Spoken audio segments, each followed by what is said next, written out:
شروع اللہ کے نام سے جو بڑا مہربان نہایت رحم کرنے والا ہے۔ خوشبو والوں کا گھر۔ حضرت ابو ہریرہ رضی اللہ تعالیٰ عنہ روایت کرتے ہیں کہ ایک شخص رسول اللہ صلی اللہ علیہ وآلہ وسلم کی خدمت اقدس میں آیا اور عرض کیا کہ یا رسول اللہ صلی اللہ علیہ وآلہ وسلم، میں نے اپنی بیٹی کا نکاح کر دیا ہے اور اسے اس کے خاوند کے پاس بھیجنا چاہتا ہوں۔ میرے پاس کوئی خوشبو نہیں جو میں اپنی بیٹی کو دوں۔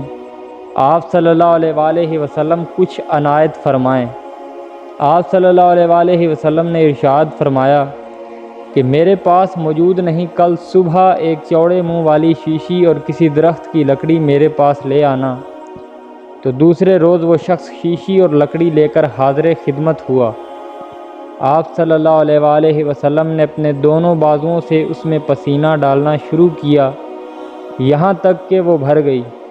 پھر فرمایا کہ اسے لے جا، اپنی بیٹی سے کہہ دینا کہ اس لکڑی کو شیشی میں تر کر کے مل لیا کرے۔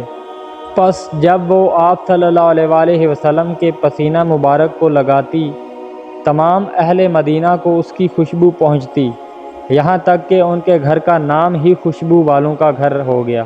حضرت انس رضی اللہ تعالیٰ عنہ سے مروی ہے کہ آپ صلی اللہ علیہ وآلہ وسلم بڑے خوبصورت تھے۔ آپ صلی اللہ علیہ وآلہ وسلم پر پسینہ موتی کی طرح چمکتا تھا۔